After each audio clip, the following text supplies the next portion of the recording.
नमस्ते नमस्कार, मैं हूं संदीप कुमार शुक्ला। स्वागत करता हूं आपका स्टडी IQ के ऑफिशियल यूट्यूब चैनल पर।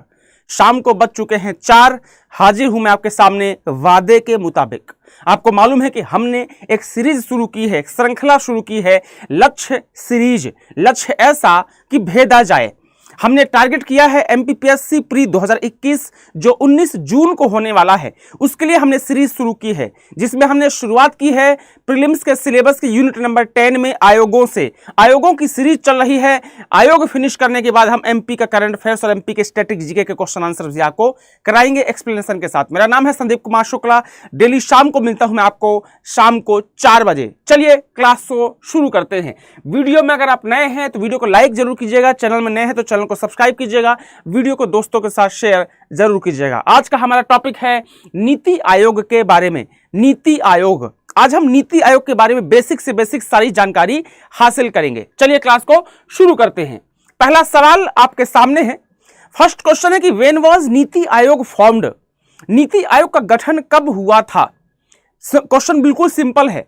दो क्वेश्चन पूछता है, एक पूछता है कि गठन कब हुआ था, कब बनाया गया था, और दूसरा पूछा करता है अनाउंसमेंट से, घोषणा कब हुई थी। तो यहां पर क्वेश्चन है फॉर्म्ड, बना कब था। याद रखिएगा ये बनाया गया था 1 जनवरी 2015 को, 1 जनवरी 2015 को। यहां पर एक क्वेश्चन दूंगा, कमेंट सेक्शन वीडियो खत्म होने के बाद में कमेंट कीजिएगा कि जो नीति आयोग का फुल फॉर्म है उसमें नेशनल इंस्टीट्यूशन बीच में ट्रांसफॉर्मिंग इंडिया, तो इंस्टीट्यूशन ट्रांसफॉर्मिंग के बीच में क्या लिखा है। यह क्वेश्चन एक बार SSC में बड़ा शानदार क्वेश्चन पूछा था और बहुत लोगों ने गलती की थी। फॉर, इन और ऑफ, ये 3 वर्ड्स दे रहा हूं मैं आपको। National institution for transforming India, national institution in transforming India, national institution of transforming India. आप जरा वीडियो खत्म होने के बाद बताइएगा कि इसमें फॉर है, ऑफ है, इन है। क्वेश्चन ट्रिकी है, जब करने के लिए बैठेंगे तो गलती के चांसेस में ज्यादा है, ध्यान रखिएगा, ठीक है। चलिए आगे चलते हैं, एक्सप्लेनेशन देखते हैं। पहली बात तो यही कि 1 जनवरी 2015 को इसको बनाया गया केंद्रीय मंत्रिमंडल द्वारा थिंक टैंक के रूप में। ये देश के लिए प्लान्स बनाएगा, थिंक टैंक है, सोचेगा कैसे डेवलपमेंट किया जाए। इसकी प्रकृति कैसी है? गैर वैधानिक है, गैर संवैधानिक है, संविधान में कहीं पर इसका जिक्र नहीं किया गया है, कार्यकारी निकाय है, एक थिंक टैंक है हमारा। क्लियर है? साथ ही साथ उद्देश्य क्या है? उद्देश्य सिर्फ यह है कि ऐसे प्लान्स बनाए, ऐसी योजना तैयार करे, ऐसा ब्लूप्रिंट तैयार करे जिससे कि क्या कैसा डेवलपमेंट हो, ऐसा डेवलपमेंट हो जिसमें सबको साथ, सभी को साथ लेकर चला जाए, राज्यों को और केंद्र सरकार को, उनके बीच में समन्वय किया जाए, कोऑपरेटिव फेडरलिज्म किया जाए। बहुत इंपॉर्टेंट है। क्लियर है? चलिए, इसके अलावा नीति आयोग का फुल फॉर्म यहां पर लिखा है, आप देख लीजिएगा। अब मैंने आपको आंसर दे ही देता हूं। यहां पर फॉर लिखा है, गलती नहीं करेंगे, फॉर वर्ड इस्तेमाल किया है। कई बार वो इन ऑफ लिख देता है और हम ट्रिकी करके गलती कर जाते हैं। क्लियर है? चलिए आगे चलते हैं। अगला क्वेश्चन है, when was the announcement of the creation of NITI आयोग in place of planning commission? योजना आयोग, प्लानिंग कमीशन की जगह पर नीति आयोग को बनाया गया। इसकी घोषणा कब की गई थी? इसकी घोषणा की गई थी 15 अगस्त 2014 को, जब NDA की सरकार आई 2014 में। आदरणीय नरेंद्र मोदी जी भारत के प्रधानमंत्री बने, तो जब पहली बार वो लाल किले की प्राचीर से भाषण दे रहे थे, तभी उन्होंने अनाउंस किया कि हम प्लानिंग कमीशन को खत्म कर रहे हैं और अब हम बनाएंगे नीति आयोग। नीति आयोग हम बनाने जा रहे हैं। यहां पर एक और क्वेश्चन आपको दे रहा हूं, कमेंट कीजिएगा वीडियो खत्म होने के बाद कि जो प्लानिंग कमीशन है ये कब बना था? कब बना था ये? इसकी डेट इंपॉर्टेंट है, ईयर के साथ। इंपॉर्टेंट क्वेश्चन है, प्लानिंग कमीशन कब बना था, इसकी डेट ईयर के साथ कमेंट कीजिएगा। क्लियर है? चलिए आगे चलते हैं। तो जो मैंने बताया आपको, ये देखिए क्वेश्चन मैंने दिया और मुझे मालूम नहीं था कि एक्सप्लेनेशन में लिखा होगा, कोई दिक्कत नहीं। प्लानिंग कमीशन बनाया गया था 15 मार्च 1950 को। योजना आयोग का गठन किया गया था, याद रखिएगा। और 15 अगस्त 2014 को इसको समाप्त करने का निर्णय लिया गया, घोषणा की गई, और इसी दिन घोषणा की गई कि हम नीति आयोग बनाएंगे। मैं अनाउंसमेंट शब्द इस्तेमाल कर रहा हूं, याद रखना। अनाउंसमेंट किया गया था 15 अगस्त 2014 को और कंप्लीट किया गया था 1 जनवरी 2015 को। दोनों अलग अलग चीजें। क्लियर है? चलिए आगे चलते हैं अगले सवाल पे। The full time member of NITI Aayog is accorded the status equivalent to? NITI Aayog के जो पूर्णकालिक सदस्य होते हैं उनको किसके समकक्ष दर्जा प्रदान होता है? तो जो नीति आयोग के फुल टाइम मेंबर होते हैं, पूर्णकालिक सदस्य होते हैं, उन्हें राज्य मंत्री का दर्जा होता है, मिनिस्टर ऑफ स्टेट्स जो होते हैं उनका स्टेटस मिला रहता है। इंपॉर्टेंट है, ये क्वेश्चन एग्जाम में आ चुका है। क्लियर है? चलिए एक्सप्लेनेशन देखेंगे इसका। पहला तो सेम वही कि जो पूर्णकालिक सदस्य हैं उन्हें राज्य मंत्री का दर्जा होता है, इंपॉर्टेंट है। जो इनका अपॉइंटमेंट किया जाता है वो भारत के प्रधानमंत्री के द्वारा किया जाता है, इंपॉर्टेंट है। इनका टेन्योर फिक्स नहीं है, इनका टेन्योर फिक्स नहीं है, याद रखिएगा, ठीक है। इनका टेन्योर फिक्स नहीं है और राज्य मंत्री का दर्जा इनको मिला हुआ है। आइए अगले क्वेश्चन पे चलते हैं। नीति आयोग के जो सीईओ होते हैं, जो उनको किसके समकक्ष दर्जा होता है? जो सीईओ होते हैं नीति आयोग के, जो अमिताभ साहब हैं इस टाइम पे सीईओ हैं, उनको किसके समकक्ष दर्जा मिला होता है? तो जो नीति आयोग के सीईओ होते हैं उनको भारत सरकार के सचिव, जो इंडियन गवर्नमेंट के जो सेक्रेटरीज होते हैं, उस रैंक का दर्जा मिला होता है। क्लियर है? अगर पूर्णकालिक सदस्य की बात करोगे तो राज्य मंत्री का दर्जा फुल टाइम मेंबर को मिला होता है, मिनिस्टर ऑफ स्टेट का स्टेटस, जबकि जो सीईओ साहब हैं उनको मिला है सेक्रेटरी ऑफ इंडिया का रैंक। क्लियर है? चलिए इंपॉर्टेंट है, याद रखिएगा। और इसके पहले जो सीईओ थी, याद रखिएगा कौन थी? सिंधु श्री खुल्लर, आदरणीय सिंधु श्री खुल्लर जो हैं ये नीति आयोग की फर्स्ट सीईओ थी, याद रखिएगा। और अगर वर्तमान की बात करेंगे तो अमिताभ कांत साहब जो है वर्तमान में नीति आयोग के सीईओ हैं। नोट कर लेना, दोनों क्वेश्चन इंपॉर्टेंट है। क्लियर है? चलिए आगे चलते हैं। अगला क्वेश्चन है कि जो regional council of NITI Aayog is made up of, NITI आयोग का जो क्षेत्रीय परिषद है वो किससे मिलकर बना होता है? दो तीन ऑप्शंस यहां पर आपके सामने हैं, याद रखिएगा। जो रीजनल काउंसिल होती है, क्षेत्रीय परिषद होती है, ये 2 या 2 से अधिक राज्यों से मिलकर बनी होती है। 2 या 2 से अधिक, सिंगल नहीं, 2 राज्य कम से कम होंगे या 2 से अधिक, कितने भी स्टेट्स हो सकते हैं, उससे मिलकर बनी होती है रीजनल काउंसिल, क्षेत्रीय परिषद। क्लियर? चलिए एक्सप्लेनेशन देखते हैं इसका। तो ये पहला तो मैंने बता ही दिया आपको कि 2 से अधिक राज्यों से मिलकर बनी होती है। इसका अध्यक्ष कौन होता है? प्रधानमंत्री होते हैं, या प्रधानमंत्री के द्वारा किसी को नॉमिनेट किया जाता है कि भाई ये फलाने जी इसके चेयरमैन होंगे, अध्यक्ष होंगे। या तो प्रधानमंत्री होंगे या फिर पीएम की जहां पर कोई नॉमिनेटेड व्यक्ति होगा। क्लियर है? नीति आयोग के अध्यक्ष कौन होते हैं? पीएम होते हैं। ये दोनों अलग चीज है ना, ये रीजनल काउंसिल की बात कर रहा हूं मैं और ये नीति आयोग की बात कर रहा हूं, ठीक है। रीजनल काउंसिल के चेयरमैन पीएम होंगे या फिर पीएम जिसको नॉमिनेट करेंगे, लेकिन नीति आयोग के चेयरमैन पीएम ही होंगे, नॉमिनेशन नहीं चलता यहां पे। क्लियर है? पहले चेयरमैन की बात कीजिएगा तो जब अनाउंसमेंट किया गया उस टाइम प्रधानमंत्री आदरणीय नरेंद्र मोदी जी थे, तो लाजमी सी बात है नरेंद्र मोदी जी जो हैं वो पहले इसके चेयरमैन हैं, वर्तमान में भी वही हैं अभी। फर्स्ट उपाध्यक्ष की बात कीजिएगा तो अरविंद पनगड़िया साहब जो है आदरणीय, वो उसके फर्स्ट डिप्टी चेयरमैन थे। वर्तमान उपाध्यक्ष की बात कीजिएगा तो आदरणीय डॉक्टर राजीव कुमार जो है वो नीति आयोग के डिप्टी चेयरमैन है, उपाध्यक्ष है, याद रखिएगा, इंपॉर्टेंट है। क्लियर है? यहीं पर एक और क्वेश्चन दे रहा हूं, ध्यान से नोट कीजिएगा कि जो प्लानिंग कमीशन बनाया गया था 15 मार्च 1950 को, उसके फर्स्ट चेयरमैन कौन थे और फर्स्ट डिप्टी चेयरमैन कौन थे? वीडियो खत्म होने के बाद कमेंट सेक्शन में कमेंट कीजिएगा इसका आंसर। क्लियर है? चलिए आगे चलते हैं। अगला सवाल आपके स्क्रीन पर है, नीति आयोग किस सिद्धांत पर कार्य करता है? भाई नीति आयोग का बिल्कुल सिंपल सा फंडा है। देखिए, जो सरकारें हैं वो चाहे स्टेट की गवर्नमेंट हो चाहे यूनियन गवर्नमेंट हो, संघ सरकार या केंद्र सरकार हो, उनके बीच में सबसे इंपॉर्टेंट होता है कॉपरेशन। कॉपरेट करेंगे एक दूसरे के साथ तो बेस्ट होगा। ऐसा नहीं कि केंद्र सरकार ने या नीति आयोग ने या प्लानिंग कमीशन ने कोई स्कीम बना के भेज दी किसी स्टेट के लिए, उसके ऊपर थोप दिया गया, इंपोज कर दिया गया, नहीं आपको लागू करना ही पड़ेगा। स्कीम वो बनाई जाए, प्लान वो बनाया जाए, ब्लूप्रिंट वो बनाया जाए जो स्टेट को जरूरत है, उस राज्य को जरूरत है। ऐसा नहीं कि घर से दिल्ली से बैठ के कोई भी स्कीम आप बना के दे दीजिए। तो इसके लिए सबसे महत्वपूर्ण होता है कि यूनियन गवर्नमेंट और स्टेट गवर्नमेंट के बीच में बहुत ही अच्छे रिलेशन का होना, और इसी रिलेशन को ही तो कहा जाता है सहकारी संघवाद, कोऑपरेटिव फेडरलिज्म। तो यही है कि यूनियन गवर्नमेंट स्टेट गवर्नमेंट के बीच में बहुत अच्छे रिलेशन हो, बैलेंस हो उनके बीच में कोई मिसकम्युनिकेशन ना हो, यही तो है कोऑपरेटिव फेडरलिज्म। क्लियर है? चलिए आइए एक्सप्लेनेशन देखते हैं। पहली बात तो जो मैंने आपको बता दी, ठीक है। अगला उद्देश्य देखते हैं, नीति आयोग का उद्देश्य क्या है। पहला उद्देश्य लिखा हुआ है, देख लीजिए, जो मैंने आपको बताया सेम। दूसरा मैंने बोला राज्यों की सक्रिय भागीदारी। अभी मैंने बोला कि भाई स्टेट गवर्नमेंट के लिए कोई प्लान बना रहे हो, अगर मुझे एमपी के लिए कोई प्लान बनाना है, अब मैं दिल्ली से बैठ के एमपी के लिए कोई प्लान बनाऊंगा तो उसमें गलती के चांसेस ज्यादा हैं। तो मैं काम करूं, मैं एमपी वालों से ही पूछ लूं, एमपी के जो रिप्रेजेंटेटिव अधिकारी और मिनिस्टर्स हैं उनसे पूछ लूं कि भैया ये बताइए समस्या क्या है, तो बताएंगे ये समस्या है, बोले कैसे सॉल्यूशन करना है, मिल के सॉल्यूशन निकालते हैं, तो वो ज्यादा अच्छा रहेगा। क्लियर है?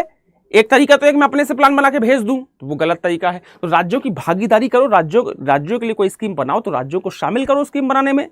ग्रामीण स्तर की योजना हेतु तंत्र, अब गांव में कोई छोटा सा गांव है, जैसे मेरा गांव है कटनी के पास, वहां पर हैंडपंप की दिक्कत है, लेकिन मैं दिल्ली से सैंक्शन कर दिया मैंने ट्यूबवेल का, अरे वहां पे हैंडपंप चाहिए ट्यूबवेल नहीं, तो मिसकम्युनिकेशन नहीं होना चाहिए। उसके लिए एक सिस्टम होना चाहिए, एक तंत्र होना चाहिए जो बकायदा प्रोसेस को कंप्लीट कराए। दिल्ली में बैठे अधिकारियों को मालूम चले कि यहां पर यह समस्या है तो ये स्कीम बनना चाहिए। समाज के पिछड़े वर्गों का विकास, लाजमी सी बात है, समाज का जो पिछड़ा वर्ग होता है, पिछड़ा तबका होता है, उसका डेवलपमेंट बहुत जरूरी है, तभी तो पूरा होगा सबका साथ सबका विकास। क्लियर? चलिए आगे चलते हैं अगले क्वेश्चन पे। Which of the following department is related to NITI Aayog? निम्न में से कौन सा विभाग नीति आयोग से संबंधित है? 4 ऑप्शंस यहां पर आपको दिए हुए हैं। राष्ट्रीय श्रम अर्थशास्त्र शोध और संस्थान, विकास निगरानी और मूल्यांकन कार्यालय, इंग्लिश में आप देख सकते हैं national institute of labour economics research and development, और दूसरा है development monitoring and evaluation office. ये दोनों के दोनों जो हैं ये नीति आयोग से क्या है आपका रिलेटेड है। याद रखिएगा, इंपॉर्टेंट क्वेश्चन एग्जाम में पूछ चुका है। क्लियर है? चलिए, तो ये दोनों का पहले वाले का डेवलप बना था कब? 1962 में, दूसरा वाला बना था 1954 में। दोनों को याद कर लीजिएगा, इंपॉर्टेंट क्वेश्चन एग्जाम में पूछ चुका है, यूपीएससी में पूछा था ये क्वेश्चन एक बार। क्लियर? चलिए आगे चलते हैं अगले सवाल पर। निम्न में से कौन नीति आयोग की शाखा नहीं है?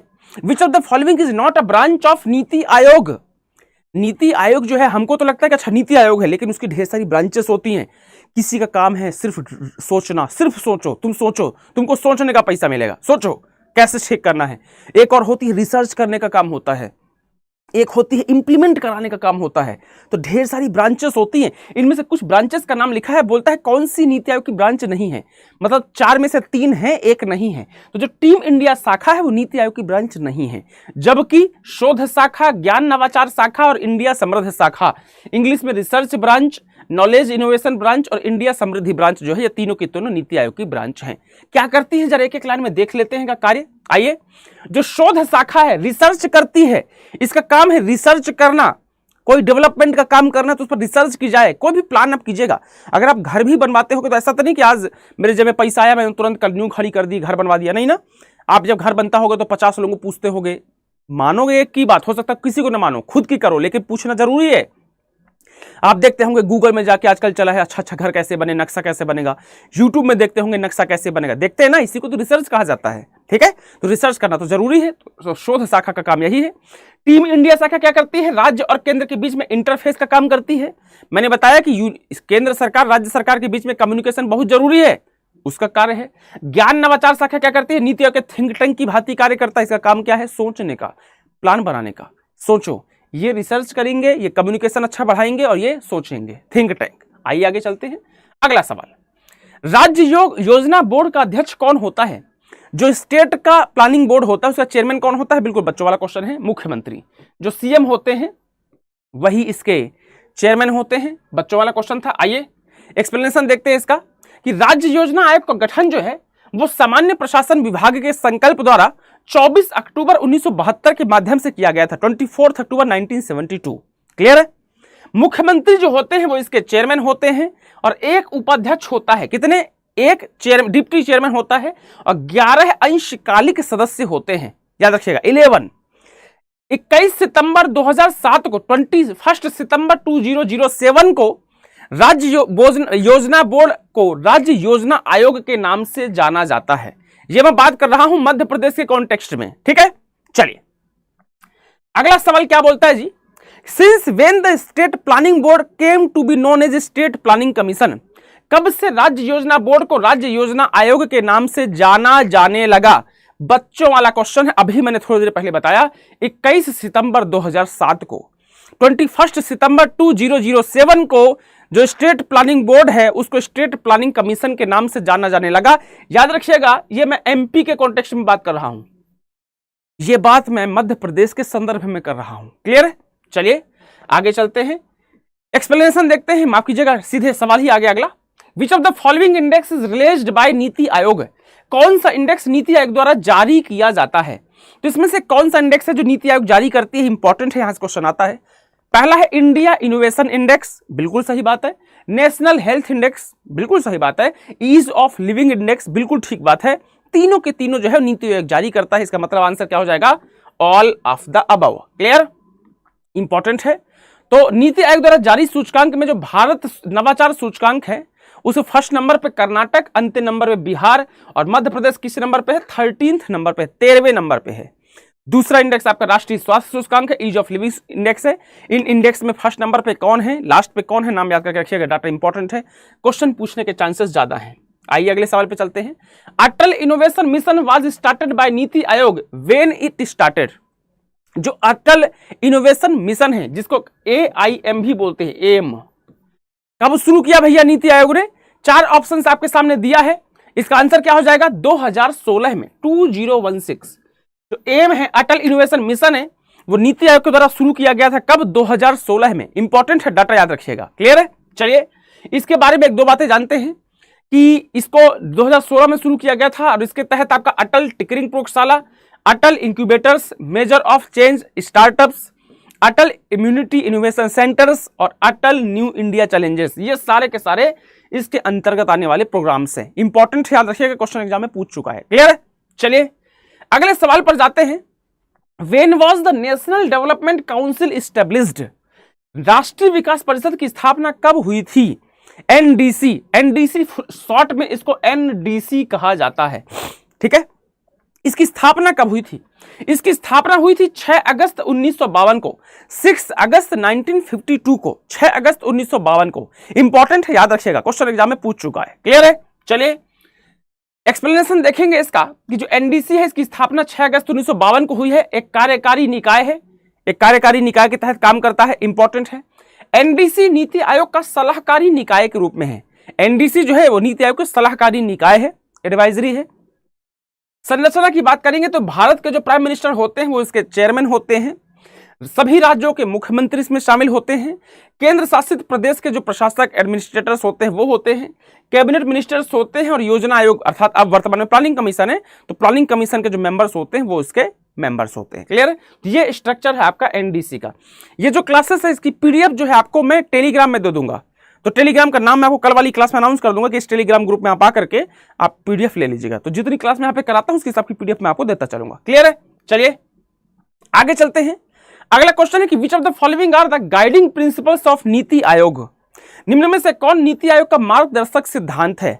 4 ऑप्शंस यहां पे दिए हैं, अंत्योदय, अभिशासन, समावेशिता और आपका उपरोक्त सभी। बिल्कुल सिंपल है, जो नीति आयोग है उसका कार्य क्या है? अंत्योदय, अंत की लाइन में खड़े हुए व्यक्ति का विकास होना चाहिए। अभिशासन, गवर्नेंस जरूरी है। समावेशिता, इंक्लूसिव, सबको साथ लेकर चलना है, ऐसा नहीं कि किसी एक का विकास हो, सबका विकास होना चाहिए। तीनों के तीनों फोकस है किसमें? आपके नीति आयोग के प्रिंसिपल्स में, तो यह सही है। अगला गांव, गांव को भी फोकस में रखा गया है, विलेज के लिए प्लानिंग बनाई जाए उसके हिसाब से। जनसंख्यात्मक लाभांश, जनसंख्या का लाभ कैसे लें? पॉपुलेशन ज्यादा है लेकिन उसका यूज कैसे करें हम? जन सहभागिता जरूरी है, लोगों का पार्टिसिपेशन जरूरी है। धारणीयता, ऐसा विकास जो धारणीय हो, सस्टेनेबल हो, लंबे समय तक जाए, ऐसा विकास अगर करना है तो ये सिद्धांत हैं आपके नीति आयोग के, जिनको फोकस में रख करके प्लान बनाया जाता है, ब्लूप्रिंट बनाया जाता है। क्लियर है? चलिए आगे चलते हैं। बस इतनी था आज के लिए। तो आज अपना ध्यान रखिए, हमने ढेर सारे डायमेंशन के हिसाब से इस क्वेश्चन को कंप्लीट किया, इस पूरे टॉपिक को फिनिश किया। वीडियो पसंद है तो वीडियो को लाइक करके जरूर बताइए, कमेंट सेक्शन ओपन है, कमेंट करके जरूर बताइए। और साथ ही साथ आप वीडियो को दोस्तों के साथ शेयर कर सकते हैं। बहुत अच्छे से पढ़ाई करना, अपने को लापरवाही बिल्कुल नहीं करना है। हम आपके लिए हाजिर हैं। शाम को 4 बजे एवरीडे मेरी क्लास होगी, याद रखिएगा। शाम का 4 बजे वाला टाइम आप फिक्स कर लीजिएगा मेरा, ठीक है। एक और क्लास मेरी स्टार्ट होगी आने वाले शाम में, देखते हैं कब से स्टार्ट होती है, प्लान कर रहे हैं कुछ उसका। तो अपना ध्यान रखिए, क्लासेस लगातार चलती रहेंगी आपके लिए, किसी भी प्रकार की समस्या नहीं है। वेरी वेरी सून ढेर सारे प्लान्स आपके लिए हाजिर होंगे। अपना ध्यान रखिए, bye bye, take care, all the best, God bless you.